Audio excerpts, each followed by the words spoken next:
चतुर्भुज गुलाब जामुन जोधपुर की काफ़ी मशहूर मिठाई की दुकानों में से एक मानी जाती है। यहाँ के गर्मा गर्म गुलाब जामुन, खास तौर पर देसी घी। चलिए कचौरी पार्सल करवा ली है, चेकआउट करके बाद में आपसे जुड़ते हैं। सुबह के 9:30 बजे हैं और अभी हम लोग जोधपुर सिटी को बाय बाय अलविदा कहेंगे। उड़न खटोला से देखिए नज़ारा कितना प्यारा लग रहा है। इतिहास और माता अम्बे की दिव्य शक्ति का एहसास होता है। अभी हम पहुंचे हैं गुजरात के सबसे पवित्र और चमत्कारी धामों में से एक मां अम्बे के दरबार। अब सामने का नजारा देखिए, माउंटेन्स, सनसेट का ये व्यू और हाईवे का सुकून। गुड मॉर्निंग, जय श्री कृष्ण। सुबह के बजे हैं 7 और देखिए जोधपुर की तंग गलियां और यहाँ के घर। अभी हम लोग आए हैं फूड एक्सप्लोर करने के लिए, चलिए चलते हैं। अभी हम पहुंचे हैं चतुर्भुज जबरमल के यहाँ पे गुलाब जामुन खाने के लिए। चतुर्भुज गुलाब जामुन जोधपुर की काफ़ी मशहूर मिठाई की दुकानों में से एक मानी जाती है। यहाँ के गर्मा गर्म गुलाब जामुन खास तौर पर देसी घी और पारंपरिक स्वाद के लिए बहुत पसंद किए जाते हैं। यहाँ पे और भी सारी मिठाइयाँ मिलती है, लेकिन गुलाब जामुन की बात ही कुछ और है और ये बहुत पुरानी शॉप है। कई सालों से लोग यहाँ सिर्फ एक स्वाद के लिए आते हैं, चतुर्भुज के गर्मा गर्म गुलाब जामुन। देखिए प्रिपरेशन कितनी अच्छी तरह से बनाते हैं। चाशनी रेडी है और साथ में गुलाब जामुन पक रहे हैं और ये भैया है वो गुलाब जामुन बना रहे हैं। जोधपुर की मिठास अगर कहीं सबसे ज़्यादा महसूस होती है तो वो है चतुर्भुज के इन फेमस गुलाब जामुन में। चतुर्भुज के लाइन में ही दूसरी एक फेमस शॉप है, उसका नाम है नारायण मिष्ठान भंडार और यहाँ पे देसी घी में कचौड़ियाँ तल के देते हैं। अभी 10-15 मिनट लगेगा, तब तक आप यहाँ की तंग गलियाँ देखिए। अभी सुबह का टाइम है तो यहाँ पे बिल्कुल ट्रैफिक नहीं है, तो मैं अपनी कार लेके यहाँ पे पहुँच सका। बाकी दिन में आप यहाँ पे बड़ी कार लेके नहीं आ सकते। नारायण मिष्ठान भंडार जोधपुर की सबसे पुरानी और प्रसिद्ध मिठाई की दुकानों में से एक मानी जाती है। लोकल लोग इसे प्यार से लाल भट्टी वाले के नाम से भी जानते हैं। यह दुकान सिर्फ मिठाई की दुकान नहीं, बल्कि जोधपुर के पारंपरिक स्वाद और पुराने राजस्थानी फूड कल्चर की पहचान है। यह दुकान कई दशकों से अपने शुद्ध देसी घी, पारंपरिक रेसिपी और पुराने स्वाद को बरकरार रखे हुए हैं। सुबह से ही यहाँ लोगों की भीड़ लग जाती है, क्योंकि यहाँ की मिठाइयों और नमकीन का स्वाद काफ़ी अलग और यादगार माना जाता है। यहाँ की जो सबसे फेमस चीज़ें हैं उनमें से है मावा कचौरी, मोगर कचौरी, गोंदगिरी के लड्डू, देसी घी के गुलाब जामुन, पारंपरिक राजस्थानी मिठाइयाँ और ताज़ा नमकीन। दुकान की सबसे बड़ी खासियत इसका देसी और ऑथेंटिक स्वाद है। यह मिठाइयाँ आज भी पुराने तरीके से बनाई जाती है, जिससे हर चीज़ में घर जैसा और पारंपरिक स्वाद महसूस होता है। बड़ी कढ़ाइयों में बनती मिठाइयाँ, घी की खुशबू, गर्मा गर्म कचौरियाँ और मिठाइयों की लंबी वैरायटी, मुंह में पानी आ गया ना। नारायण मिष्ठान भंडार, जहाँ देसी घी की खुशबू और राजस्थानी स्वाद दोनों दिल जीत लेते हैं। जोधपुर की इस पुरानी दुकान में सिर्फ मिठाइयाँ नहीं मिलती, यहाँ हर स्वाद के साथ जुड़ी है सालों पुरानी परंपरा। चलिए कचौरी पार्सल करवा ली है, चेकआउट करके बाद में आपसे जुड़ते हैं। गुड मॉर्निंग, जय श्री कृष्ण। सुबह के 9:30 बजे हैं और अभी हम लोग जोधपुर सिटी को बाय बाय अलविदा कहेंगे। एक्चुअली टाइम थोड़ा कम होने की वजह से एक दिन में तो हम लोग जोधपुर, आपको भी पता है, वो पूरा नहीं कर पाएंगे, लेकिन जितना भी कवर हो सकता है उतना मैंने कवर करने की ट्राई की। कल मेहरानगढ़ फोर्ट पूरा हम लोगों ने देखा। उम्मेद पैलेस रह गया है, लेकिन किसी और दिन कभी हम लोग वापस आएंगे तो उस टाइम पे अभी हम लोग बाकी का जो जोधपुर है वो एक्सप्लोर करेंगे। और अभी आउटसाइड जो टेम्परेचर है 27 डिग्री है। अभी सिटी के अंदर बहुत ज़्यादा चहल पहल नहीं है, तो उसकी वजह से क्या है कि अर्ली आप निकल जाओ, बेस्ट ऑप्शन है आपके लिए। अभी यहाँ से जो गुजरात है, मतलब यहाँ से हम लोग सूरत तो रात को ही पहुँचेंगे यहाँ से 12 घंटे का दिखा रहा है रास्ता, लेकिन हम लोग अंबाजी दर्शन करने के लिए जाने वाले हैं। तो अंबाजी यहाँ से अभी 4.5 घंटे दिखा रहा है और 270 किलोमीटर दिखा रहा है। मेरे हिसाब से करीबन 2 बजे हम लोग आराम से अंबाजी पहुँच जाएंगे और बस दर्शन करेंगे वहाँ से और फिर हम लोग सूरत की ओर बढ़ेंगे। कल से वापस बच्चों की स्कूल ओपन हो रही है और रेगुलर ही है, तो ये 3 दिन की छुट्टी थी, तो बस उसके लिए ही हम लोग एक्सप्लोर करने के लिए इसका इस्तेमाल किया जाए, इसीलिए आए थे। वैसे 3 दिन अगर आप घर पे रहते तो क्या घर का जो रेगुलर रूटीन है वही रहता, लेकिन अभी क्या है कि 3 दिन हम लोगों ने जिस तरह से एक्सप्लोर किए तो उस तरह से आप घूम सकते हो।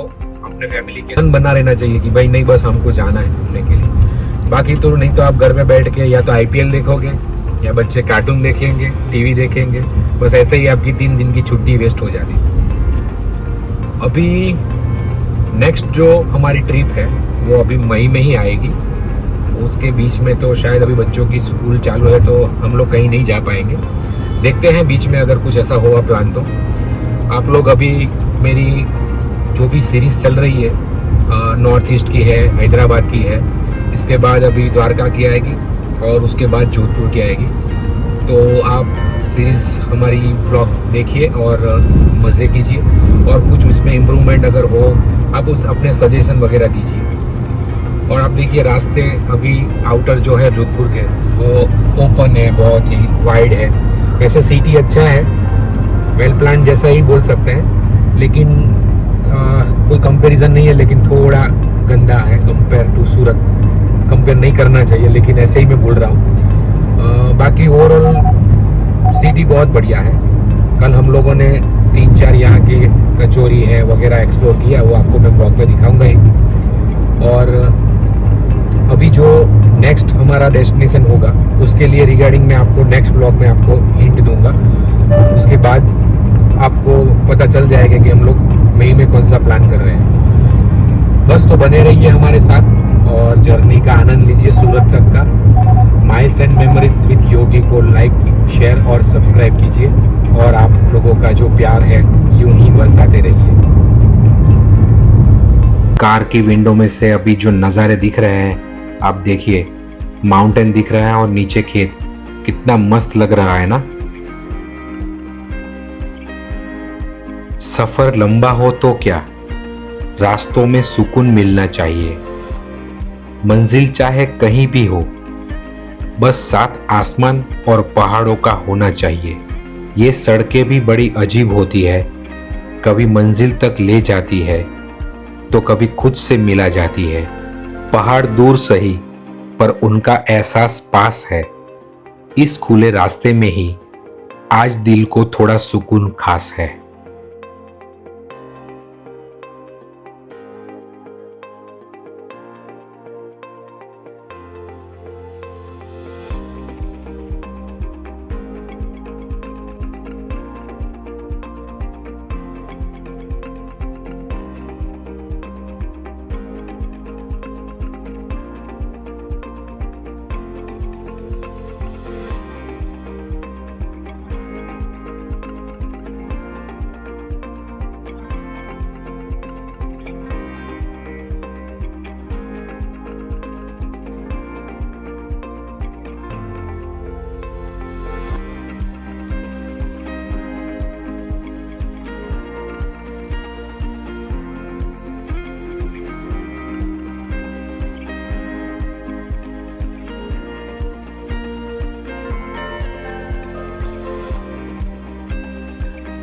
बीच में रास्ते में थोड़ा ऐसा वर्क चल रहा है और सामने देखिए बहुत बड़ी टनल दिख रही है।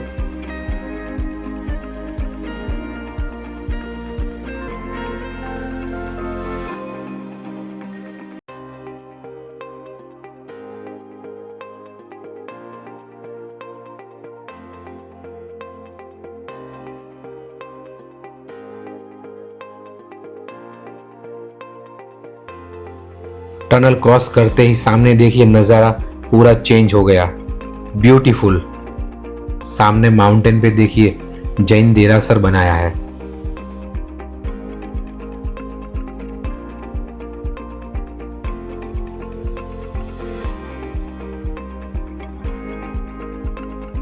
सामने देखिए ट्रेन जा रही है, कितना मस्त नजारा लग रहा है ना।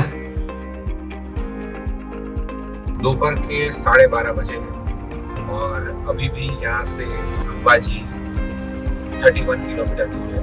46 मिनट दिखा रहा है रास्ता, और रास्ता बहुत अच्छा रहा, ट्रैफिक बिल्कुल नहीं रहा, तो हम लोग शायद बिफोर पहुंच जाएंगे। 1:15 के आसपास हम लोग अंबाजी पहुंच जाएंगे। पहले गब्बर दर्शन करेंगे, बाद में अंबाजी दर्शन करके लंच किया जाएगा और गाड़ी को भी लंच कराएंगे। उसके बाद में हम लोग सूरत की ओर आगे बढ़ेंगे।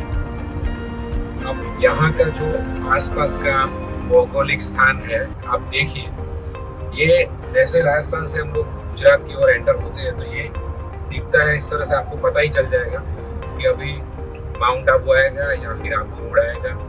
यहाँ से ज़्यादा नहीं है, 15-20 किलोमीटर ही है।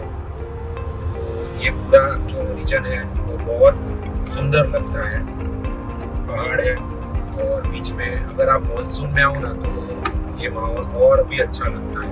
मैं तो यहाँ से बहुत बार गुजरा हूँ तो मुझे पता है। अभी जो आउटसाइड टेम्परेचर है वो 32 डिग्री है। ये 3 दिन की जो पूरी ट्रिप हम लोगों ने की उसके अंदर जो टेम्परेचर है वो 32 से ऊपर बिल्कुल गया ही नहीं है, क्योंकि परसों भी हम लोग आ रहे थे तब बारिश हुई थी तो टेम्परेचर 22 हो गया था। अभी जो अंबाजी और ईडर वाला जो रास्ता है वहाँ पे थोड़ा टेम्परेचर ज़्यादा रहता है कंपेयर अदर जो एरिया है। बस बने रहिए हमारे साथ अंबाजी के दर्शन, गब्बर के दर्शन भी मैं कराऊंगा। अंबाजी में तो शायद फ़ोन अलाउड नहीं है, लेकिन गब्बर की ज्योत के दर्शन आपको मैं 100% कराऊंगा। बस हमारे साथ जुड़े रहिए और हमारी इस जर्नी का आप भी मजा लीजिए हमारे साथ। गुजरात में हम लोग एंटर हो चुके हैं और गब्बर यहाँ से 2 किलोमीटर दूर है।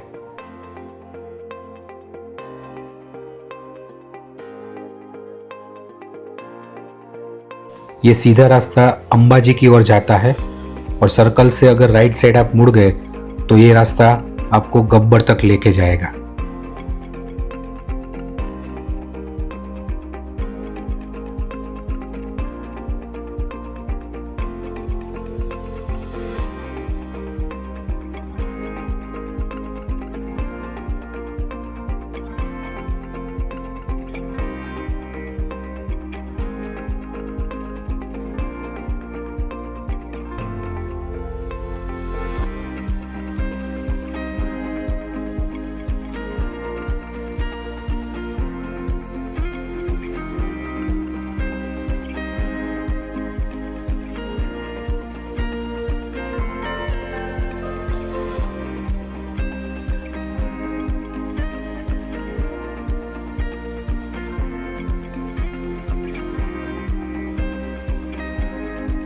सामने आपको जो माउंटेन दिख रहा है उसके ऊपर जो टेंपल दिख रहा है वही गब्बर टेंपल है। चलिए उड़न खटोला की टिकट लेते हैं और गब्बर मंदिर के दर्शन करते हैं।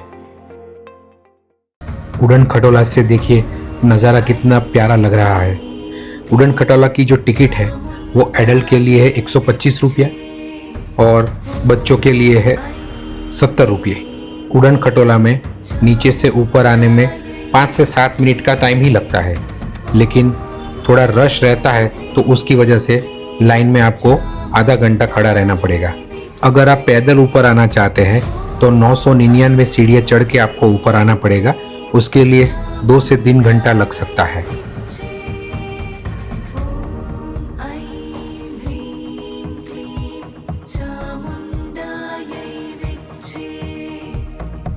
अरावली की इन पवित्र पहाड़ियों के बीच बसा है गब्बर धाम, जहां हर कदम पर आस्था, इतिहास और माता अम्बे की दिव्य शक्ति का एहसास होता है। यहाँ पे माता के चरण चिन्ह और अखंड ज्योत के दर्शन होते हैं। यह स्थान 51 शक्ति पीठों में से एक माना जाता है। मान्यता है कि माता सती का हृदय यहाँ गिरा था, इसलिए यह जगह भक्तों के लिए बहुत पवित्र मानी जाती है। पौराणिक कथाओं के अनुसार भगवान श्री कृष्ण का मुंडन संस्कार यहाँ हुआ था। और भगवान राम ने भी यहाँ माता अम्बा की पूजा की थी। नवरात्रि और भादरवी पूर्णिमा के समय यहाँ लाखों श्रद्धालु दर्शन के लिए आते हैं। उस समय पूरा अंबाजी भक्ति और गरबा के रंग में डूब जाता है। ऊपर से अरावली पहाड़ियों और अंबाजी शहर का शानदार व्यू दिखाई देता है। गब्बर के दर्शन बहुत अच्छी तरह से हो गए।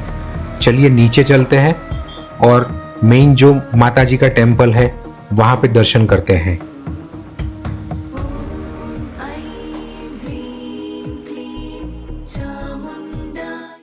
अभी हम पहुंचे हैं गुजरात के सबसे पवित्र और चमत्कारी धामों में से एक मां अंबे के दरबार अंबाजी मंदिर। यहाँ सिर्फ आस्था नहीं बल्कि हर कदम पर भक्ति और ऊर्जा महसूस होती है। हिंदू मान्यता के अनुसार जब माता सती ने अपने पिता दक्ष के यज्ञ में आत्मदाह किया तब भगवान शिव माता सती के शरीर को लेकर तांडव करने लगे। तब भगवान विष्णु ने सुदर्शन चक्र से माता सती के शरीर के टुकड़े किए और जहां जहां उनके अंग गिरे वहां शक्तिपीठ बने।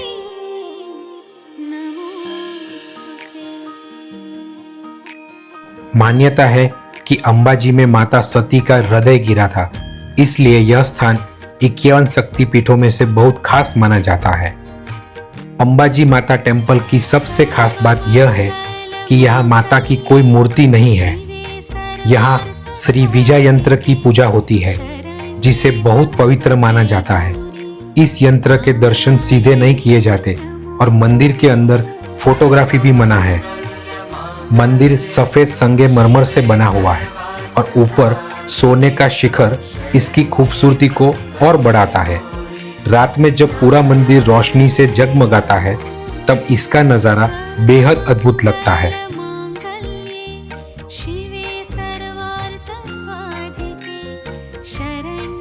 नवरात्रि में यहाँ लाखों श्रद्धालु आते हैं और पूरी रात गरबा होता है। यह अंबाजी का सबसे बड़ा मेला माना जाता है। हजारों लोग पैदल यात्रा करके मां के दर्शन के लिए पहुंचते हैं। मंदिर के आसपास आपको गुजराती स्नैक्स, राजस्थानी खाना, प्रसाद, चूड़ियाँ, चुनरी और धार्मिक सामान की बहुत सारी दुकानें मिल जाएंगी। यहाँ सिर्फ भक्ति नहीं बल्कि गुजराती संस्कृति की खूबसूरती भी देखने को मिलती है। अब बात कर लेते हैं यहाँ कैसे पहुंचा जाए। तो अहमदाबाद से दूरी लगभग 185 किलोमीटर है और यहाँ का जो नज़दीकी रेलवे स्टेशन है वो आबू रोड रेलवे स्टेशन है। सड़क मार्ग से आप आसानी से यहाँ पहुँच सकते हैं। यहाँ पे रहने के लिए आपको धर्मशाला और तरह तरह के होटल्स भी यहाँ मिल जाएंगे। धर्मशाला में यहाँ पे 500 से लेकर 1500 तक के रूम मिलते हैं और होटल्स के अंदर आपको 1500 से लेकर 4000 तक के रूम मिल जाएंगे। मंदिर के अगर दर्शन की बात करें तो सुबह 7 बजे से लेकर 11:30 बजे तक मंदिर के दर्शन खुले रहते हैं और दोपहर को 12:30 से शाम को 4:30 तक दर्शन खुले रहते हैं और इवनिंग में शाम को 6:30 से रात को 9 बजे तक दर्शन खुले रहते हैं। दोपहर के 4:30 बजे हम लोग अंबाजी से दर्शन करके निकले। गब्बर के भी दर्शन अच्छी तरह से हो गए और अंबाजी में भी दर्शन बहुत अच्छी तरह से हुए। अभी दोपहर के या फिर शाम के 5 बजे और अभी सूरत यहाँ से 409 किलोमीटर दिखा रहा है और दिखा रहा है रात को 12 बजे हम लोग पहुंचे। खाना तो अच्छी तरह से खा लिया, डीजल भी भर लिया गाड़ी में, तो अभी कहीं रुकेंगे नहीं। डिनर के लिए देखते हैं अगर किस तरह का माहौल और कहाँ पे रुकते हैं। अभी बाहर का जो टेम्परेचर है वो 33 डिग्री हो गया है यहाँ और रास्ते में अभी थोड़ा ट्रैफिक है, दिक्कत उधर कार वगैरह निकल रही है। पर संडे भी है एक्चुअली और माहौल उसकी वजह से ही वैकेशन हो रहा है, थोड़ा ट्रैफिक उसकी वजह से दिख रहा है। बाकी ओवरऑल ट्रिप बहुत ही अच्छी रही। ये ब्लॉग जब आएगा उसके बाद में टोटल कॉस्टिंग में डाल दूंगा, डीजल और रहने का, खाने का, ये सब कितना खर्चा हुआ ये सब मैं बाद में जो लास्ट व्लॉग आएगा उसमें मैं मेंशन करूँगा। बने रहिए मेरे साथ और सूरत तक की जो जर्नी है उसका आनंद लीजिए। रास्ते के दोनों ओर बड़े बड़े पेड़ हैं और बीच में देखिए ये मक्खन रास्ता जा रहा है। इस तरह के रास्ते मुझे बहुत पसंद है।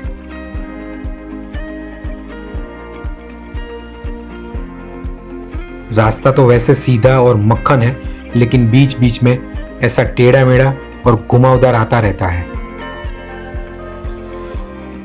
सामने का नजारा देखिए, माउंटेन्स की पूरी रेंज दिख रही है और ऊपर सूरज दादा फुल फ्लैश में तपते हुए।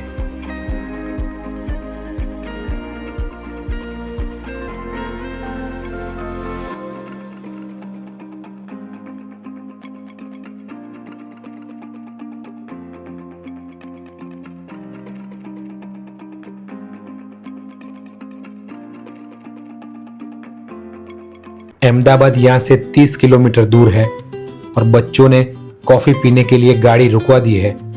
चलिए कॉफी पीते हैं और 10-15 मिनट का ब्रेक लेते हैं। सनसेट का ये व्यू और हाईवे का सुकून, ऐसी शामें सिर्फ महसूस की जाती है, बयां नहीं। अभी हम रुक गए हैं एक छोटे से कॉफी ब्रेक के लिए, लेकिन यहाँ का सनसेट पूरा मूड ही सिनेमैटिक बना रहा है।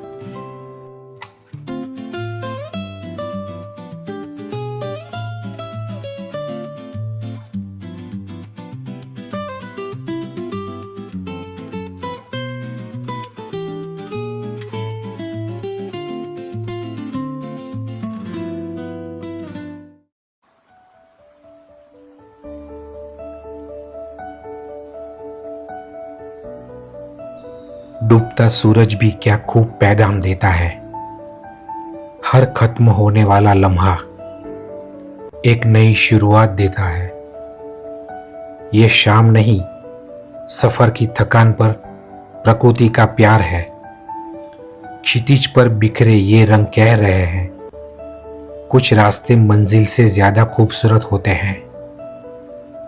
सूरज ढल रहा है, पर इस नजारे ने दिल को और रोशन कर दिया।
अभी हम भरूच बाईपास क्रॉस कर रहे हैं। चलिए, ये ट्रिप अभी ख़त्म होने को है।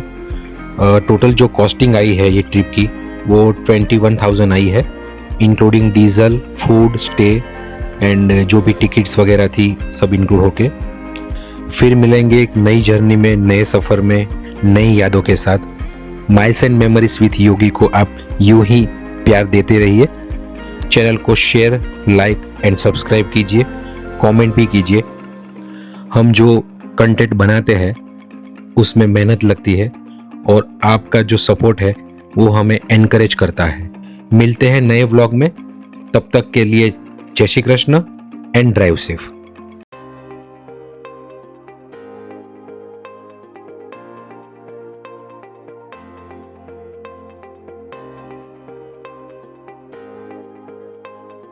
अंबर हेठा धरती वसदी, एथे हर रुत हसदी हो। किन्ना सोना देश है मेरा, देश है मेरा, देश है मेरा।